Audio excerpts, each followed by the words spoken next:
en la profundidad silenciosa de la madrugada medieval, cuando la luz aún no se atreve a rozar la tierra, y cuando el mundo parece respirar apenas por obligación, el esclavo abre los ojos. No se despierta porque haya descansado, se despierta porque la costumbre, el dolor y la energía opresiva que envuelve su existencia lo arrancan del sueño antes de que éste tenga forma. Su alma, que alguna vez vibró libre, ahora parece flotar entre dos planos, el de la vida que vive por obligación y el de una libertad que solo recuerda en destellos, como ecos lejanos de otra existencia. Su refugio no es un hogar, es un espacio frío, húmedo, donde las paredes de piedra parecen absorber cada suspiro de esperanza que deja escapar. La paja donde duerme no es suficiente para el frío que se mete entre sus huesos, un frío que no pertenece solo al clima, sino también a la vibración espiritual de un lugar donde la humanidad se ha convertido en moneda de cambio. Cada mañana, cuando abre los ojos, siente que el universo le recuerda que sigue atrapado en un cuerpo que trabaja, en una vida que no eligió, en un tiempo que lo aprisiona como un ciclo interminable. El sonido que anuncia el inicio del día no es un canto de aves ni voces cálidas. Es un golpe seco, un ruido brusco, un grito. No importa el lugar exacto, pues la vida del esclavo medieval casi siempre compartía la misma atmósfera. La energía de la servidumbre era pesada, opaca, como una nube que cae sobre los hombros de todos aquellos que vivían sin derechos ni destino propio. El miedo era una vibración constante, un zumbido sutil que se mezclaba con cada respiro. El esclavo se incorpora lentamente. Siente como sus músculos protestan, tensos por el trabajo del día anterior. Cada movimiento despierta un dolor acumulado, como si el cuerpo fuera un libro donde están escritas todas las jornadas pasadas. Pero es un dolor al que se acostumbra, uno que se vuelve parte de su identidad. Porque en la Edad Media, el cuerpo del esclavo no pertenecía a su alma, sino al amo. El aire de la mañana es denso. Tiene un olor a tierra humedecida, a metal oxidado, a comida que nunca es suficiente, a cuerpos que viven demasiado cerca unos de otros. Pero también, en algunos momentos, ese mismo aire deja filtrar un aroma a campo, a árboles, a naturaleza que sigue viva a pesar de todo. Y en esos instantes breves, casi invisibles, el esclavo recuerda que existe un universo más grande, que la energía del mundo es más inmensa que los muros que lo rodean. Casi nunca habla en la mañana, no porque no quiera, sino porque aprendió que las palabras gastan fuerza, y la fuerza es lo único que le queda. El silencio se convierte en su compañero, un silencio que no es vacío, sino un espacio donde escucha su interior. Aunque su cuerpo esté encadenado a la tierra, su alma aún se aferra a su vibración más profunda, esa que no le puede ser arrebatada. Cuando sale hacia el patio o el campo, dependiendo del tipo de servidumbre que desempeñe. La escena es la misma en todas partes de la Edad Media.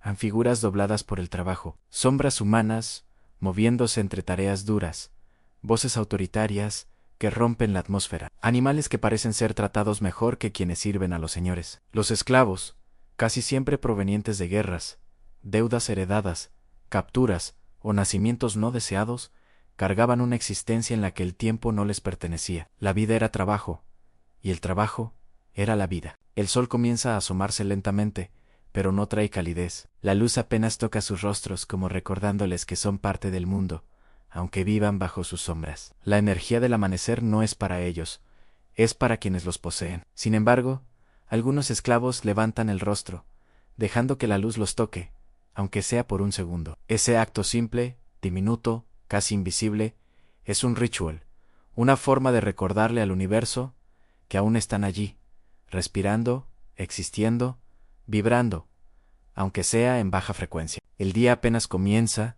y ya se sienten los primeros latidos de cansancio, como si el alma supiera que la jornada será larga. Pero en medio de ese agotamiento anticipado, hay algo que les da una chispa de resistencia, la conexión silenciosa entre ellos. En la Edad Media, los esclavos no siempre podían hablar, confiar o expresarse, pero muchas veces se comunicaban con miradas, gestos, vibraciones, un pequeño asentimiento al pasar, un roce de manos mientras cargan una herramienta, un suspiro compartido, una mirada que dice «estoy aquí contigo», aunque ninguno de los dos pueda decirlo en voz alta. Esa red invisible, espiritual, era lo único que mantenía encendida la llama del alma. Las tareas del amanecer suelen ser las más duras: arar la tierra, llevar agua, cortar leña, moler granos, alimentar animales, limpiar establos, reparar herramientas, y todo eso sin descanso, con la sombra constante de la vigilancia. La Edad Media estaba marcada por jerarquías rígidas, donde el valor de un ser humano se medía por su utilidad. El esclavo era visto como una extensión de la tierra, como si su energía fuera un recurso más que podía gastarse, desgastarse y agotarse sin consecuencia. Pero dentro de esa opresión había un universo interno que nadie podía controlar. Mientras sus manos trabajaban, mientras sus cuerpos se doblegaban, sus mentes viajaban, pensaban en vidas que tuvieron o que soñaban tener. Recordaban historias de sus ancestros, fragmentos de canto, palabras que alguna vez escucharon. Algunos rezaban, otros meditaban sin saber que lo hacían. Otros simplemente observaban el movimiento de la naturaleza a su alrededor, conectándose con ella, porque incluso en la Edad Media, incluso en medio del dolor, la naturaleza seguía vibrando con fuerza. El viento no distingue entre libre y esclavo. El sol no pregunta a quién ilumina. La lluvia cae para todos. El esclavo, en esos momentos silenciosos, en medio de una rutina brutal, encontraba pequeños espacios de libertad. No era una libertad física, era una libertad interior, una vibración que se resistía a ser extinguida. A veces, antes de que el amo apareciera o el capataz diera órdenes, el esclavo tenía unos segundos para sí mismo, unos segundos que guardaba como si fueran tesoros espiritual. Respiraba profundo, cerraba los ojos, sentía su energía expandirse apenas un poco. Era un momento sagrado, el único espacio donde podía encontrarse consigo mismo sin miedo. Así comenzaba el día de un esclavo en la Edad Media, con dolor, con cansancio, con opresión, pero también con una chispa interna que lo mantenía vivo, una chispa que, aunque pequeña, nunca dejaba de brillar, porque ni la época, ni las cadenas, ni la servidumbre podían apagar la vibración del alma humana. El día sería largo, sería duro, sería injusto, pero el esclavo sabía que su espíritu, aunque golpeado, seguía ahí, y eso, de alguna manera, lo mantenía caminando. El sol sube lentamente sobre los campos medievales, aunque para el esclavo ese ascenso no significa esperanza, sino el recordatorio de que el día apenas comienza. Cada rayo ilumina la dureza de su realidad, herramientas desgastadas, tierra seca que exige fuerza, muros que se levantan como testigos silenciosos del sufrimiento, y rostros que han aprendido a ocultar la emoción para sobrevivir. La mañana avanza como un río pesado, arrastrando consigo a todos aquellos cuyas vidas no son suyas. El esclavo trabaja con las manos agrietadas por el frío y el esfuerzo, manos que ya no recuerdan el tacto de la suavidad. Cada movimiento es repetitivo, mecánico, como si el cuerpo se hubiera convertido en una herramienta más sana, y sin embargo, dentro de esa repetición, hay algo profundo en su respiración, se vuelve un mantra, una especie de plegaria silenciosa que solo el universo puede escuchar. Cada inhalación parece decir sigo aquí, y cada exhalación aún resisto. La energía que lo rodea es densa, no es solo cansancio físico, es una vibración colectiva, una nube de emociones reprimidas que comparten todos los esclavos. Es el peso de la humillación, del miedo, de la incertidumbre. Cualquiera podría pensar que esa energía rompe el espíritu, pero irónicamente, para muchos de ellos se convierte en una especie de vínculo, una conexión que los une en silencio, como raíces bajo la tierra. Nadie puede verlo, pero se siente. Es una resistencia subterránea. Los capataces recorren los campos o patios con la mirada afilada, cargada de autoridad. Sus voces son como latigazos energéticos, palabras cortantes que rompen cualquier pensamiento. Para el esclavo, escuchar un grito a lo lejos significa tensar los músculos, corregir su postura o acelerar sus movimientos. No siempre es el destinatario del grito, pero siempre lo siente en su interior. La vibración de una orden autoritaria atraviesa el aire como un frío súbito, recordando quién tiene poder y quién no. La jornada avanza. A veces, el trabajo es tan duro que el cuerpo parece funcionar por inercia. Cargar sacos, levantar piedras, cortar madera, mover herramientas pesadas, es como una danza dolorosa, donde cada paso duele. Pero en esa danza forzada, algunos esclavos crean pequeñas estrategias para resistir. Uno respira profundo 3 veces antes de levantar peso. Otro murmura palabras antiguas que aprendió de su madre. Otro se concentra en el sonido del viento, para no pensar en el suyo propio. Son trucos del alma, intentos de conservar una chispa de humanidad. En muchas partes de la Edad Media, los esclavos no solo trabajaban la tierra, algunos estaban en talleres, forjas, molinos, cocinas, establos o castillos. Cada lugar tenía su propio tipo de opresión, pero la esencia era la misma en esfuerzo sin descanso, vigilancia constante y ausencia de libertad. Y aún así, en todos esos espacios, la vida interior del esclavo era sorprendentemente rica. Su mente viajaba mientras su cuerpo obedecía. Recordaba canciones, historias, tiempos pasados. A veces imaginaba mundos diferentes, donde la energía del universo no estaba desequilibrada por jerarquías humanas. El mediodía es uno de los momentos más crueles. El sol se vuelve un martillo que cae sobre todos por igual, pero el esclavo no puede detenerse. El calor hace que la ropa se pegue al cuerpo, que el sudor pique, que la respiración se vuelva pesada. Algunos esclavos sienten mareos, pero aprender a no caer es parte de sobrevivir. En la Edad Media, la debilidad se pagaba caro. Por eso, muchos desarrollaban una especie de fortaleza espiritual, un estado de concentración donde el alma parece tomar el control cuando el cuerpo ya no puede más. En ocasiones, un esclavo observa a otro caer de rodillas, y aunque el instinto le pide ayudar, sabe que un movimiento mal interpretado puede traer castigo. Aún así, en esos momentos ocurre algo que no puede verse a simple vista. Una vibración silenciosa se eleva entre ellos. Es como si sus almas se hablaran de lejos, enviándose fuerzas sin palabras. Ese intercambio espiritual era un acto de amor profundo en una época donde mostrar humanidad podía costar caro. La alimentación al mediodía es escasa. Un pedazo de pan duro, quizá un caldo demasiado claro, tal vez unas verduras y agua. Saben que no es suficiente para el nivel de esfuerzo que realizan, pero también saben que reclamar no es una opción. Algunos comen rápido, como si temieran perder esos pocos segundos de descanso. Otros comen lentamente, estirando el momento como si fuera un ritual. En ese instante de pausa, aunque sea breve, los esclavos conectan con la tierra, con su respiración, con su interior. A veces hablan entre ellos, muy despacio, en susurros, no dicen mucho, dan una frase para saber si el otro está bien, un comentario sobre la jornada, un recuerdo del pasado, pero cada palabra tiene un valor espiritual enorme, porque es un acto de resistencia. Hablar es afirmar que aún son seres humanos, que aún tienen alma. La Edad Media podía quitarles casi todo, pero no podía borrar la esencia de quienes eran por dentro. Después de comer, el trabajo se reanuda como si el descanso nunca hubiera existido. La tarde cae con la misma intensidad que la mañana, pero el cansancio acumulado hace que cada tarea pese el doble. Los músculos tiemblan, las manos duelen, los pies parecen de piedra.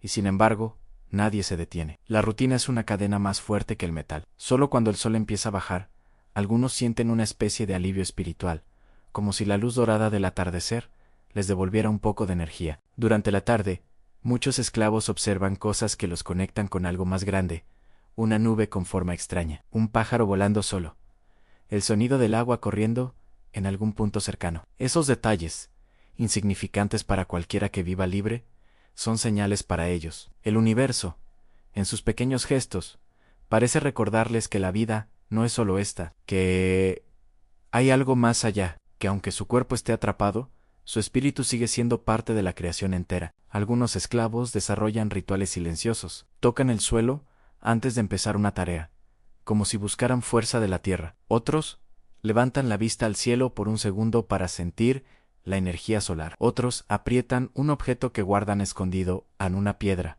un trozo de madera, un amuleto hecho en secreto. Ese objeto se convierte en un ancla espiritual, un recordatorio de que su alma aún tiene raíces en algo más profundo que la servidumbre. Hacia el final de la tarde, cuando el cansancio ya se vuelve insoportable, la atmósfera cambia. Los capataces se vuelven más impacientes, los esclavos más lentos y la tensión más evidente. A veces se escuchan gritos, discusiones o castigos. Y aunque en esta historia no describimos violencia explícita, si exploramos la vibración emocional que deja a su paso en un silencio espeso, miradas que se desvían, almas que tiemblan, el miedo no desaparece, pero tampoco lo hace la fuerza interior. Y es ahí, en esos momentos de mayo o tensión, donde el alma del esclavo brilla más, porque cuando la oscuridad parece acercarse, la energía interna se vuelve más visible para quienes saben sentirla. Algunos esclavos cierran los ojos solo un instante, para reencontrarse con ese fuego que no pueden apagar. Otros respiran profundamente, dándole a su espíritu un espacio para expandirse, aunque sea 1 centímetro. Otros simplemente piensan en sobrevivir un día más, porque saben que cada día es un triunfo silencioso. El día avanza con la misma dureza con la que llegó, pero algo cambia dentro del esclavo, y no es un cambio físico, sino espiritual. Cada jornada es una lección de resistencia, de conexión, de humildad, de energía. Aunque su vida esté marcada por el trabajo pesado, por la obediencia forzada, por la incertidumbre, su alma sigue aprendiendo a vibrar en medio de la oscuridad. Cuando el sol comienza a desaparecer entre los árboles o detrás de los muros del castillo, no es solo el final del día, es un descanso de la mente, una pausa del alma. El esclavo siente que su espíritu puede respirar un poco más. Poco a poco, la luz se vuelve más suave, y con ella, la vibración interna también se calma. El universo parece susurrarle que sobrevivió, que un día más fue completado, que su energía sigue ahí, intacta a pesar de todo. Y mientras la tarde se convierte en noche, el esclavo camina de regreso a su refugio, cansado, herido, agotado, pero vivo. Y esa simple palabra, vivo, se convierte en un canto silencioso de resistencia. La noche se acerca, pero aún no ha llegado el momento de descanso. Antes de que los esclavos puedan retirarse a sus refugios, muchos deben cumplir tareas finales, limpiar herramientas, guardar animales, recoger materiales o responder a la inspección del capataz. Es un tiempo donde el cansancio transforma cada paso en un acto de valentía silenciosa. La luz del atardecer, que parecía traer consuelo, se va desvaneciendo mientras las sombras se alargan, como queriendo envolverlos por completo. Es en este periodo del día cuando la tensión suele alcanzar su punto más alto. La fatiga hace que el cuerpo sea más torpe, y un error puede provocar una reacción dura. Aunque no describimos violencia explícita, si exploramos la vibración emocional que surge en estos momentos en un silencio frío, miradas que evitan cruzarse, respiraciones cortas y un corazón que late rápido, el alma del esclavo siente ese ambiente como una tormenta energética, una presión invisible que pesa sobre todos. A veces, el castigo no es físico sino psicológico, ser humillado delante de otros, escuchar palabras que buscan quebrar la dignidad, sentir el desprecio en la mirada del amo o del capataz. Esas heridas no se ven, pero dejan marcas profundas en la vibración interna. Son heridas que no sangran, pero duelen más que cualquier golpe. Y sin embargo, el espíritu del esclavo aprende a soportarlas, a transformarlas en fuerza o en silencio sabio. Mientras los capataces caminan entre ellos, revisando tareas, se crea una especie de sombra emocional que recorre todo el ambiente. Los esclavos sienten esa energía como un viento gélido que recorre sus espaldas. Nadie sabe quién recibirá un regaño, una orden o una mirada de desaprobación, pero todos comparten el mismo deseo, en silencio, que ese momento termine rápido, que la tensión se disipe, que el universo, en su grandeza, suavice el peso del instante, y aún así, dentro de esa atmósfera opresiva, ocurren pequeños destellos de humanidad. Un esclavo ayuda a otro a levantar una herramienta sin que el capataz lo note. Otro comparte un trozo de pan seco escondido. Otro cubre el error de un compañero con rapidez. Estas acciones, que para un hombre libre serían insignificantes, son actos espirituales de gran magnitud. Son señales de que el alma se niega a quebrarse, de que la conexión entre seres humanos trasciende cualquier sistema de poder. Cuando el trabajo finaliza, los esclavos se disponen a volver a sus refugios. La noche comienza a cubrir el paisaje medieval, y con ella llega un tipo distinto de energía, en una vibración más suave, más introspectiva, que invita a mirar hacia adentro. El cuerpo está agotado, pero el espíritu empieza a hablar más fuerte. La oscuridad de la noche no es solo ausencia de luz. También es un espacio donde el alma puede moverse con más libertad, sin la constante vigilancia de los ojos ajenos. El camino hacia los refugios es silencioso. Solo se escuchan pasos arrastrados, respiraciones cansadas y algún murmullo lejano. Los esclavos caminan con la mirada baja, no por falta de dignidad, sino porque el cansancio hace que cada músculo busque economizar energía. Pero mientras avanzan, muchos levantan la vista hacia el cielo oscuro. Allí no hay jerarquías medievales, no hay amos ni cadenas visibles, solo estrellas, infinitas y libres. Y en ese cielo, muchos encuentran consuelo. Es como si el universo extendiera un manto sobre ellos, recordándoles que la verdadera libertad pertenece al alma. Una vez dentro de sus espacios de descanso, si es que puede llamarse descanso a un suelo de paja, paredes frías y un techo improvisado, los esclavos empiezan a reconstruir su interior. El cuerpo está roto por el trabajo,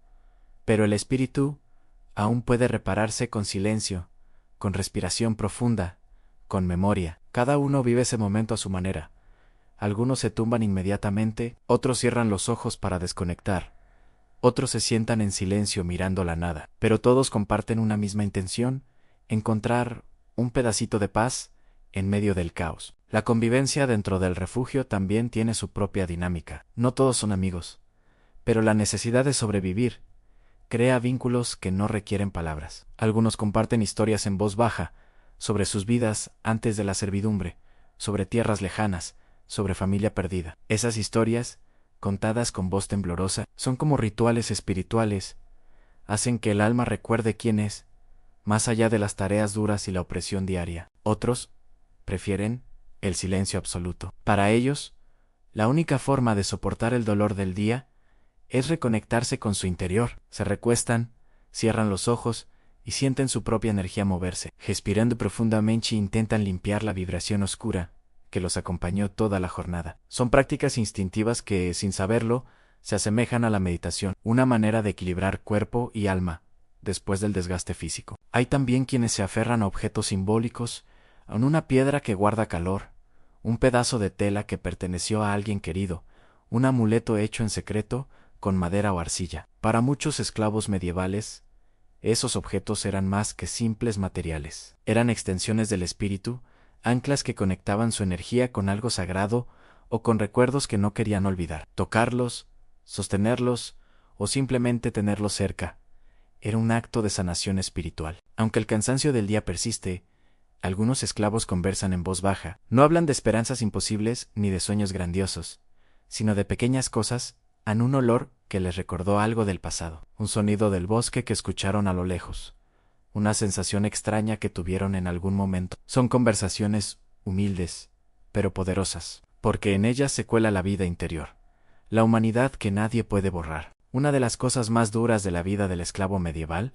no era solo el trabajo físico, sino la incertidumbre emocional. No sabían qué les deparaba el día siguiente, si habría cambios en sus tareas, en sus amos o en su salud. Vivían en un presente eterno, donde cada día era igual al anterior. Y sin embargo, esa misma repetición los llevaba a desarrollar una fortaleza espiritual increíble. En su alma no se apagaba, se transformaba. Aprendía a vibrar en lo pequeño, a encontrar significado en lo mínimo. Durante la noche, el frío es uno de los enemigos más crueles. Los refugios suelen ser lugares mal construidos, donde el viento entra por todas partes. Los esclavos se acurrucan, comparten calor, buscan posiciones que alivien un poco el dolor muscular.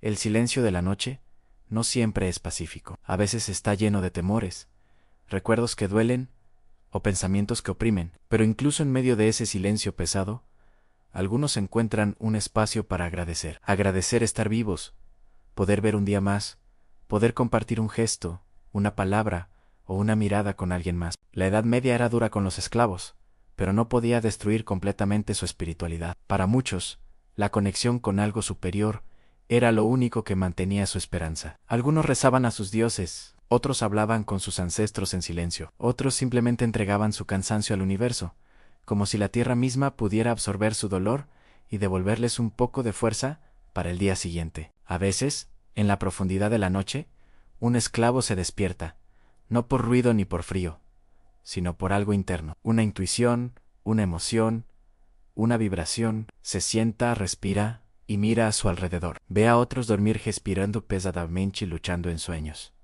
Y en esos momentos, su alma se expande. Siente compasión, siente unión, siente que aunque el mundo los trate como si valieran menos que las herramientas que usan, en realidad son parte de algo sagrado. El sufrimiento compartido crea una energía que no se puede romper en una hermandad invisible. Esa hermandad, esa vibración colectiva, que nace en la oscuridad, se convierte en la fuerza que sostiene a todos. El esclavo sabe que no está solo, aunque muchos días se sienta así. Sabe que otros comparten su camino, su cansancio, sus heridas y su esperanza. Y esa conciencia, aunque pequeña, se transforma en luz dentro de su pecho. Porque incluso en la Edad Media, en el lugar más duro y en la vida más injusta, el alma humana sigue encontrando caminos para brillar. El silencio se transformó en un puente invisible que conectaba cada rincón de mi ser con algo mucho más grande, algo que no sabía si llamar universo, destino o simplemente verdad. Yo seguía allí, sentado en esa silla fría, mis muñecas marcadas por las esposas, mi respiración pesada, pero algo había cambiado. Lo sentía en mi pecho, en mi mente, y especialmente en esa vibración interior que, sin entender por qué, se había encendido como una llama leve pero constante. Fue entonces cuando escuché mis propios pensamientos, como si llegaran desde un lugar lejano. No eran ecos de miedo ni imágenes del pasado, era otra cosa, una voz que parecía nacer en el centro mismo de mi espíritu, una voz que no temblaba ni suplicaba, simplemente decía lo que tenía que decir. Lo que eres no puede morir. No supe por qué, pero esa frase se convirtió en un ancla, una luz, un abrazo que no esperaba. Hasta ese momento, yo había estado aferrado a la idea de que mi final estaba calculado, medido, firmado en algún papel que un juez nombró con frialdad. Pero en ese instante comprendí algo más profundo. Estaba frente al límite de mi cuerpo. Sí, pero no necesariamente frente al límite de mi alma. Respiré, sentí como el aire entraba como si fuera un regalo que no había sabido apreciar en años. El tiempo seguía avanzando, implacable, pero dentro de mí algo se detenía. Algo tomaba su propia forma, como si mi esencia se estuviera expandiendo hacia un territorio que nunca antes había explorado. Mientras tanto, afuera, los guardias no decían nada, caminaban, admiraban, verificaban documentos, pero sus pasos eran como el tic-tac de un reloj que ya no me pertenecía. Cada sonido que ellos producían era parte de un mundo material que empezaba a quedarse atrás, aunque mi cuerpo aún estuviera en ese plano. Entonces empecé a recordar, no recuerdos simples y sueltos, sino recuerdos que aparecían con una claridad luminosa, como si vinieran desde una dimensión donde nada se pierde realmente. Recordé a mi madre sosteniéndome cuando era niño, la primera vez que me enfermé, las noches en que ella cantaba cerca de mi cama creyendo que yo dormía. Recordé su olor, su risa, sus manos tibias, su forma de mirar el mundo como si siempre hubiera una salida, incluso cuando todo parecía caer. Sentí un hormigueo en los ojos. No quería llorar frente a los guardias, pero la vibración emocional era tan fuerte que mis lágrimas no pedían permiso. Simplemente caían. No eran lágrimas de miedo, eran lágrimas de reconocimiento, lágrimas de una verdad que estaba emergiendo. Recordé también los errores, las decisiones que tomé sin plena conciencia, guiado por impulsos, heridas, rabias o ausencias que nunca supe procesar. Y lo más curioso fue que, por primera vez, no los recordé con culpa ni con el peso habitual. Los vi como parte de un camino que yo mismo había elegido experimentar, un camino que me había llevado a este momento, no para castigarme, sino para despertarme. Todo lo que viviste te trajo a la frontera donde finalmente puedes verte. Esa otra frase cruzó mi mente como un susurro cósmico, y lo entendí. En la muerte no era un enemigo, era un espejo, un punto límite que obligaba a mirarlo todo, absolutamente todo, desde el alma. Los pasos de los guardias se detuvieron. Escuché como uno de ellos respiró hondo antes de acercarse. Sabía lo que eso significaba. En el tiempo del reloj seguía su curso mi tiempo. Ese tiempo que ya no luchaba por detener, pero algo increíble ocurrió cuando lo escuché decir mi nombre. Al oírlo, algo dentro de mí vibró, como si yo estuviera reconociendo que ese nombre pertenecía a una identidad temporal, no eterna, como si todo lo que representaba, mis fallas, mis heridas, mis logros, mis decisiones, fuera apenas una historia que mi espíritu eligió vivir por un tiempo limitado. Me levantaron, sentí el tirón firme, casi mecánico, de las esposas. Sin embargo, esta vez la sentí menos como un símbolo de encierro y más como un recordatorio del cuerpo que estaba a punto de dejar atrás. Mis pies tocaron el suelo con una conciencia que jamás había experimentado. Cada paso hacia adelante era un paso hacia una comprensión más amplia. Mientras caminaba por el pasillo, las luces blancas del techo iluminaban tramos de mi rostro y dejaban otros en sombra. Noté algo curioso.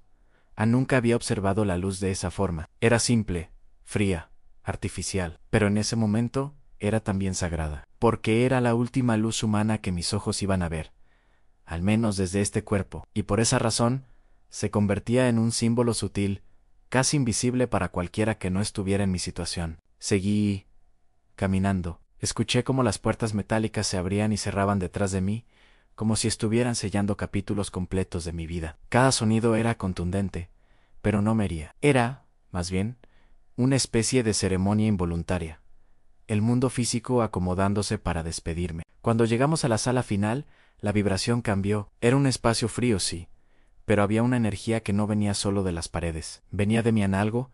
Dentro de mí latía con más fuerza que el miedo, una especie de aceptación luminosa, como si finalmente todos los hilos del destino se hubieran alineado para llevarme a este punto. El oficial repitió mi nombre.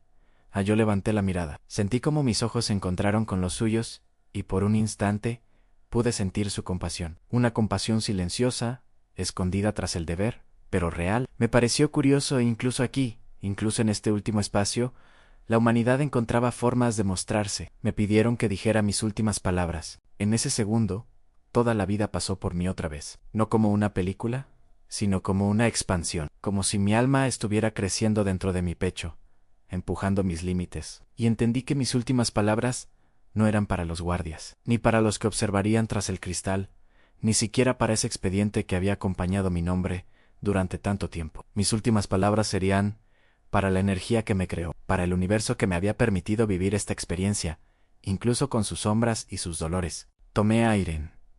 Y lo dije, perdono, me perdono. Y vuelvo a casa, cuando esas palabras salieron de mí. Sentí algo que jamás había sentido en todos mis años de vida. Una ligereza indescriptible, como si algo se hubiera abierto encima de mí, como si una puerta invisible hubiera dejado entrar una luz que no pertenecía a ningún mundo físico. Los guardias se quedaron en silencio. Quizá no entendieron. Quizá no eran palabras para entender, sino para sentir. Pero yo sí lo entendí.